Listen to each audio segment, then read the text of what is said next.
ԴՕԿ կուսակցության հիմնադիր Վարդան Ղուկասյանը հանդես է եկել ուղերձով անդրադառնալով քննարկումներին, որ կառավարությունը մտադիր է ընդունել օրենք, այսպես կոչված, բանակից փողով ազատվելու մասին։ Վարդան Ղուկասյանը նշել է, որ Հայաստանի սահմանները պաշտպանելը միայն չունևորների պարտականությունը չէ, դա բոլորի պարտքն է։ Ես նախոզում եմ բարևեմ ժողովրդին, իմ բոլոր աջակիցներին,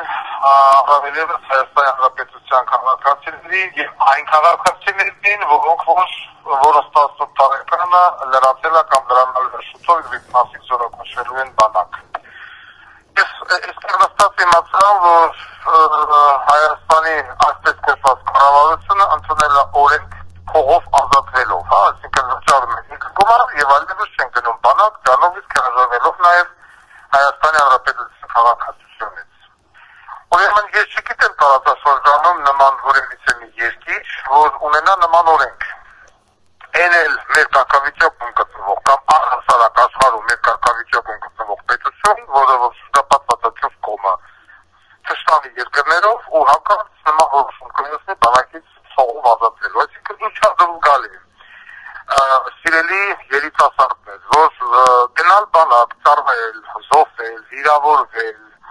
ոչլոտել, սոված մնալ,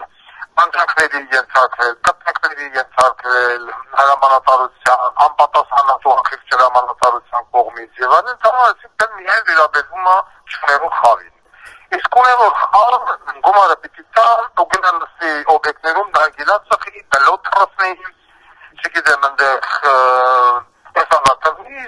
եմ որ ասում եմ մենք չունևորներս պիտի գնանք, զոհվենք, վիրավորվենք, տեսնենք բոլոր տանջանքները։ Եվ բնականաբար Հայաստանի պարլամենտական ընդդիմության ներկայացուցիչները պիտի մնան սուս, դեռ չեն կարող անել, որովհետև թե նրանց որդիները, թե նրանց սիրուհիների որդիները, աղբոր որդիները, քավոր որդիները նույն ձևով, բայց իհարկե կեղծ հիվանդություններով ազատվել են զինվորական ծառայությունից։ Ուրեմն ես ուզում եմ դիմեմ բոլոր այն երիտասարդներին, որոնց մեջ կա մի փոքր հայրենասիրություն, բոլոր այն երիտասարդները, որոնք որ պատրաստվում են զորակոչվել բանակ, որտեղ չունեն գումար կամ ուղղակի հասարակությունից հատված պիտի գնան բանակ։ Ուրեմն չեք վհատվում, սիրելի երիտասարդներ, այդ օրենքը գործի, չգիտեմ, որքան ժամանակ, բայց շատ կարճ ժամանակ, որովհետև ես հստակեցնում եմ ձեզ, որ ես չեղարկելու եմ այդ օրենքը, եւ բոլոր այն անձինք, ովքեր վճարել են այդ գումարները կվերադարձվի իրենց, եւ իրենք մի մարդու նման բոլորը կգնան կծառայեն Հայաստանի Հանրապետության զինված ուժերին։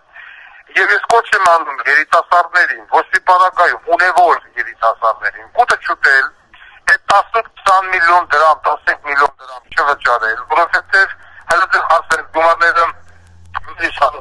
կվերադարձվի իրենց թե ոչ,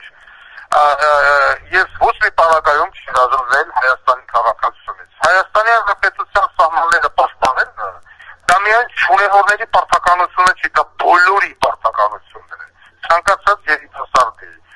աղջիկ թե տղա Հայաստանի սահման պաշտպանելը։ Նշելով, որ մեծահարուստների ու տարբեր կուսակցությունների ղեկավարների որդիները հիմնականում չեն ծառայել, Վարդան Ղուկասյանը խոստացել է, որ հարուստների տղաները գնալու են բանակ եւ ծառայելու են, անկախ նրանից վճարել են ու ազատվել են զինվորական ծառայությունից, թե ոչ։ Ես ուղղակի նորից դիմում եմ չեմ ասել քաղաքական դաշտում գոյություն ունեցող ֆիգուրներին, Վանեցյան Մարկուս, Գագիկ Ծառուկյան եւ այլն, որտեղ դրանց ոչ մեկի դեպքում բանակ չի ծառայել եւ չի ծառայելու։ Բացարձակապես։ Իշտան է որ Վանեցյան ասում է իմ երեխեն հիվանդ է, կամ իշտան է որ Ծառուկյանի տղեն չգիտեմ որտեղ է, կամ իշտան է որ ընդեղելով այդ նմանատիպ ոչ պարլամենտական ընդդիմության ներկայացուցիչներ, դրանից ոչ մեկի ետիմը բանակ չի ծառայել եւ չի ծառայելու, ես չկամ։ Մենակ իմ գալու դեպքում նման բան հնարավոր է, որ հարուստ եւ աղքատ կտվեն միևնույն հրամատում, միևնույն զորամասում եւ կիսեն ինձ սնունդը, որը որ տրվում է բոլորին։ Ուղղակի հիմա կոչ եմ անում երիտասարդներին, որոնք որ պիտի գնան բանակ։ Մի վհատվեք, սիրելի երիտասարդներ, ես եմ բանակ ծառայել, դուք եք բանակում պետք է ծառայեք, ձեզ ծնողներն են բանակ ծառայել։ Բանակ ծառայելը դա յուրաքանչյուրի պարտականությունն է, ով պիտի պահի ձեր երկիրը, ով պիտի պահի ձեր երկրի սահմանները, եթե ոչ դուք։ Իսկ այդ հարուստների բջջին ես ձեզ խոստանում եմ, որ անպայման կգնան եւ կծառայեն։ Անկախ նրանից են այդ գումարը վճարել են, թե չեն վճարել։ Իրենց վճարած գումարը մի դուս է հետ կվերադարձվի իրենց նայած ժամկետով, այսինքն քանի տարի անց է վճարումից, բայց ես թվում է չի ասել կատարի է։ Եվ այդ օրենքը չի հասցնի գործել։ Ամենատիպը իրենց գումարները հետ կվերադարձվի իրենց, եւ իրենք մի մարդու նման կգնան եւ կծառայեն, ինչպես դուք շունավորները, գյուղացիների, ինչպես է ունևորները։ Ուզում եմ ուղղի հաճելի այսպես ասած ազգը սիրող հողը սիրող երիտասարդների, որ պիտի գնան, ուզում են գնան բանալ եւ